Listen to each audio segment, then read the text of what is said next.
জায়গাটায় একদম গা ছমছমিয়ে আসে। বেশ ভয়ঙ্কর সাপ বা বিভিন্ন ধরনের অবশ্যই এই পাশের ইয়াটা যাওয়ার সরীসৃপ জায়গা না। প্রাণী থাকার সম্ভাবনা রয়েছে। দেখতেই পাচ্ছেন লতা পাতা তারা একদম বেষ্টিত, বেশ পুরাতন একদম সাপটা পুরনো ভিতরে থাকার স্ট্রাকচার। সম্ভাবনা আছে। আসসালামু আলাইকুম বন্ধুরা, আমরা গত পর্বে ছিলাম রায়ের কাঠি মঠ অর্থাৎ রাজবাড়ি, মতান্তরে জমিদার বাড়ি। এই পর্বে আপনারা দেখতে পাবেন যেটাকে রাজবাড়ি বলেই আমাদের এখানে পরিচিত, সেই রাজবাড়ি আপনাদের সামনে তুলে ধরব। এখানে ইতিহাস ঘেঁটে যতটা জানা যায় মুঘল আমলেই এটা করা হয়েছে। গত পর্বে আমি কিছুটা হিংস দিয়েছিলাম। আর এখানে বেশ পুরাতন যাই কিছু ভিডিও স্ট্রাকচার এখনও ভয়েস কল। রয়েছে। তৎকালীন সময়ে প্রায় ২ শতাধিক স্ট্রাকচার করা হয়েছিল, অর্থাৎ এরকম বিল্ডিং কার্য করা হয়েছিল, যেগুলো এখন অবশিষ্ট অংশ কিছু কিছু রয়েছে। আর যে কয়টা রয়েছে বেশিরভাগই আমি এখানে তুলে ধরছি, আপনারা দেখতে থাকুন। চলুন, আমরা এখানে এসে পড়েছি আর ভিতরে যাই। এখন। বন্ধুরা, আমরা এসেই যে স্ট্রাকচারটা সামনে পড়েছে আমরা সেটার ভিতরেই প্রবেশ করলাম। দেখতে পাচ্ছেন এই যে পাতলা পাতলা ইটের দ্বারা তৈরি স্ট্রাকচার, আর এগুলো তৈরি করা হয়েছে মূলত চুন এবং সুরকি দ্বারা।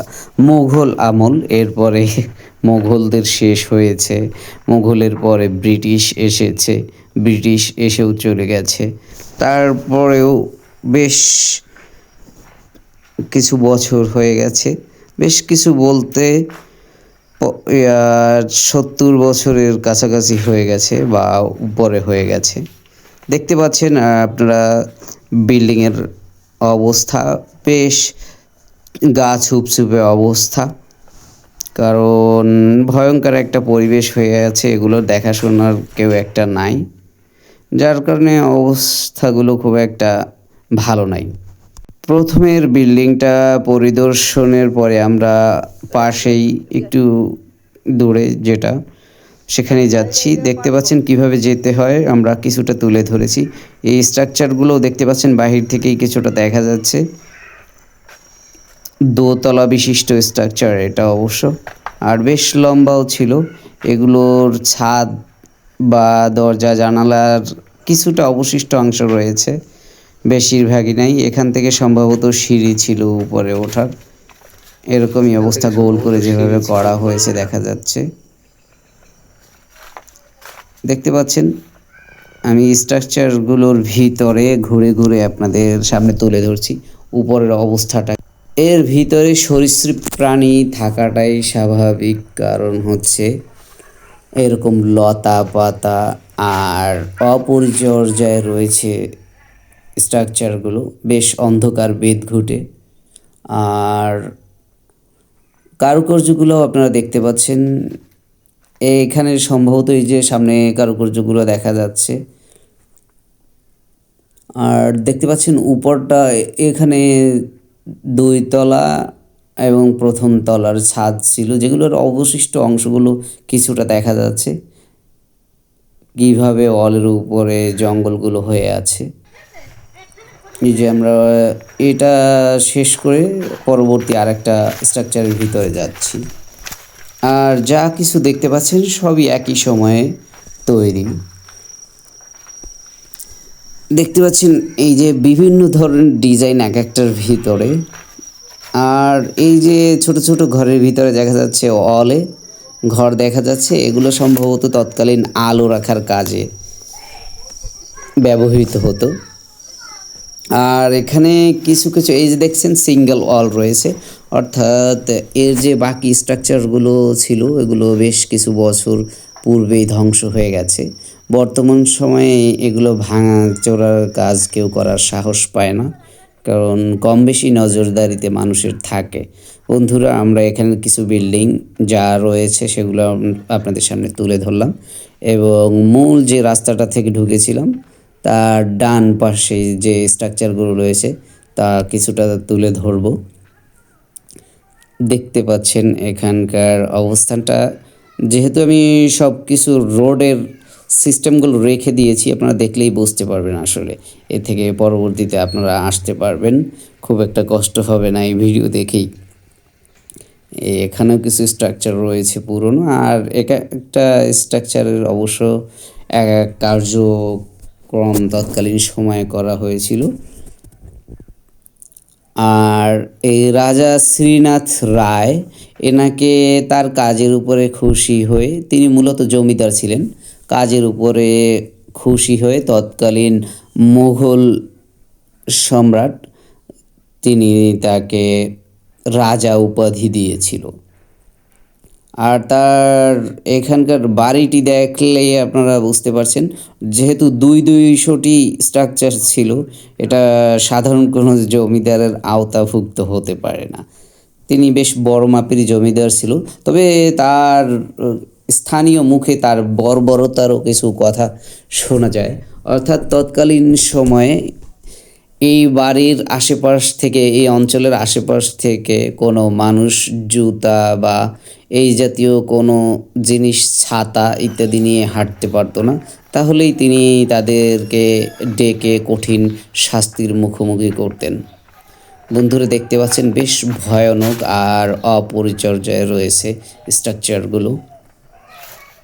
এই যে এখানেও দেখতে পাচ্ছেন ছাদগুলো ভেঙে গেছে, অবশ্য কিছু কিছু জায়গায় আবার ছাদ উপরে রয়েছে। যাওয়া যায় সম্ভবত।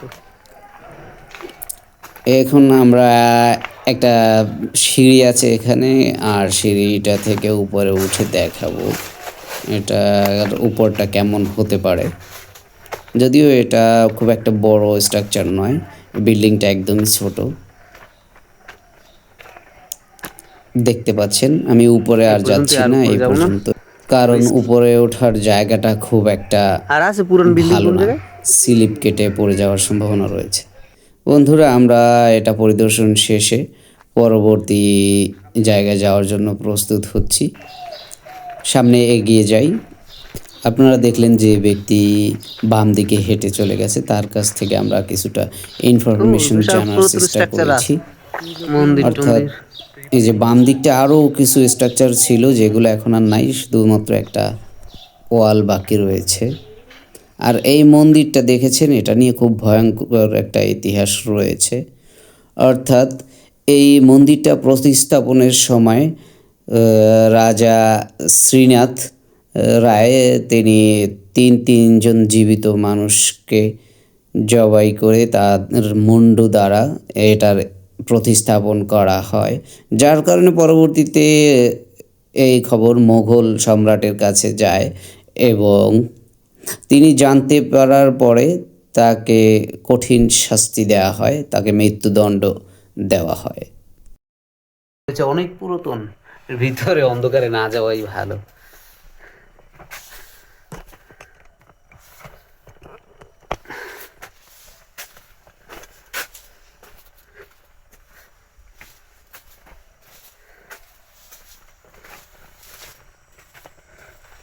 আমরা একটু পিছন থেকে নেই ভিডিও, অবশ্য তারপরে ভিতরে যাব। আমাদের কাছে লাইটও রয়েছে, আলোর ব্যবস্থা।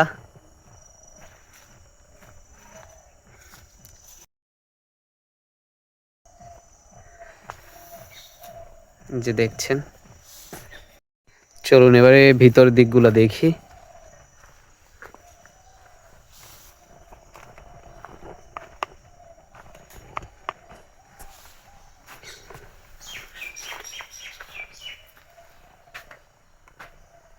আমার যে লাইটটা রয়েছে অল্প আলো, কিন্তু তারপরে মোটামুটি দেখা যাচ্ছে, নয়তো তো এগুলো একদম অন্ধকার দেখা যায়। বেশ পুরনো স্ট্রাকচারগুলো হওয়াতে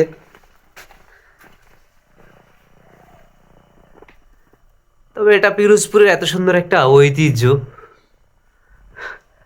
আপনি সহজে খুঁজে পাবেন না কোথাও, কেউ এর কথা বলেও না, আর খুব একটা কোনো ডকুমেন্টারি নিয়ে দেখাও যায় না। তাই চিন্তা করলাম যে আমরা একটু চেষ্টা করি। যদিও আমরা এত বড় সাংবাদিকও না বা অন্য কিছুও না, যার কারণে আমরা একটু ইউটিউব বা ফেসবুকের জন্য ছোটোখাটো যা করা যায়, মানুষ একটু জানুক, এই চিন্তা করেই একটু ভিডিও করছি। এখানটা অবশ্য আটকে দিয়েছে।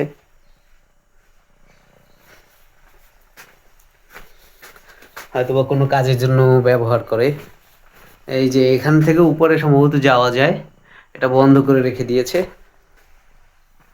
আর এ নিয়ে অনেক হিস্টোরি আছে।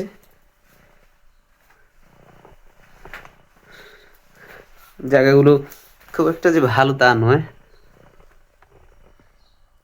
রিস্কি আছে বেশ।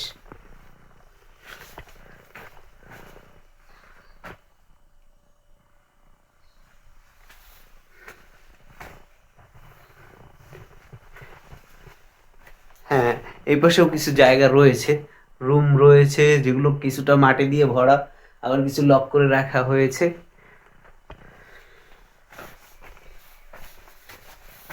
দেখেছেন এই যে যাওয়ার জায়গা রয়েছে, অবশ্যই মানুষজন মাঝে মাঝে যায়, এটা লক করা রয়েছে। আমরা এখানে বেরিয়ে যাই, আগে যে জায়গাটিতে অন্ধকারের কারণে যেতে পারিনি সেখানে একটু যাব। সিফাত, হ্যাঁ এখানে রুম রয়েছে, এগুলো লক করা হয়েছে। উপরে সব কাঠের ঘর করা হয়েছে থাকার জন্য।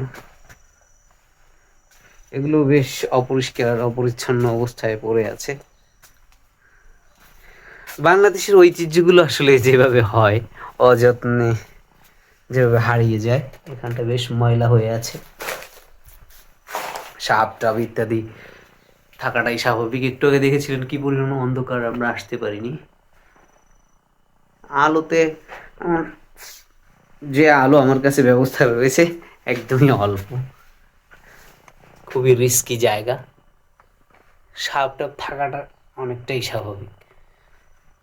কিছুটা ওয়াল করে আটকানো হয়েছে, ভেঙে গিয়েছিল বিধায় এগুলো ওয়াল করে দেওয়া হয়েছে। পরবর্তীতে হয়তো বা কোনো কিছু গচ্ছিত রাখা হচ্ছে সাধারণ মানুষ থেকে।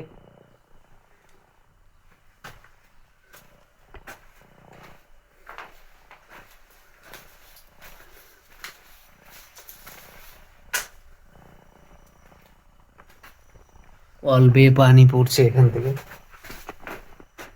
যে গানটা চুপ হয়ে আছে, ওয়াল বেয়ে পানি পড়ছে।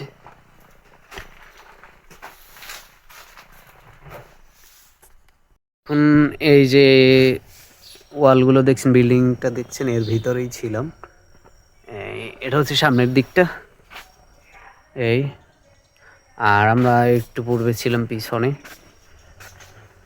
এই জায়গাটা অবশ্য ওই দিক থেকে আটকে রাখা হয়েছে।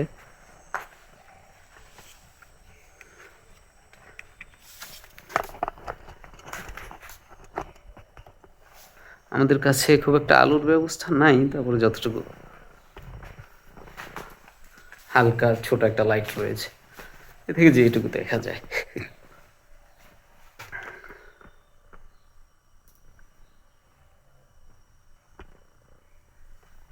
কাঁচরা হয়ে পড়ে আছে জায়গাগুলো, যার কারণে ভিতরে যেতে পারছি না।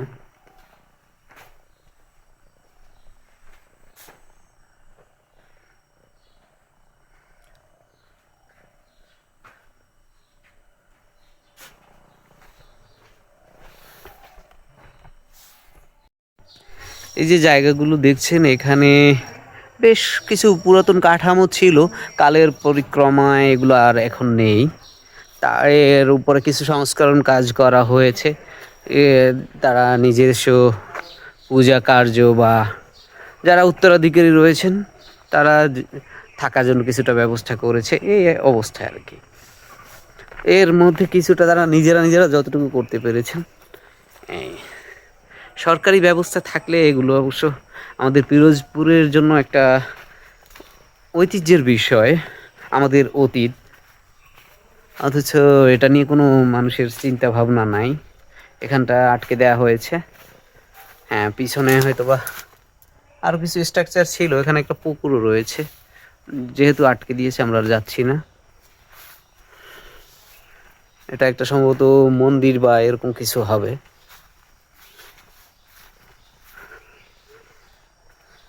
এখানে রাজকার্য আর কি, এই যে টোটাল বাড়িটা যতগুলো এখানে দেখালাম, এখানে রাজকার্য সামলানো হতো।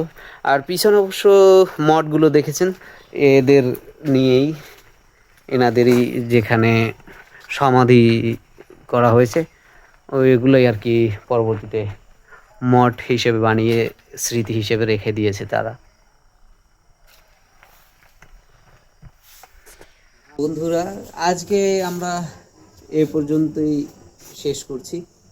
আল্লাহ হাফেজ, দেখা হবে নতুন কোনো ভিডিওতে।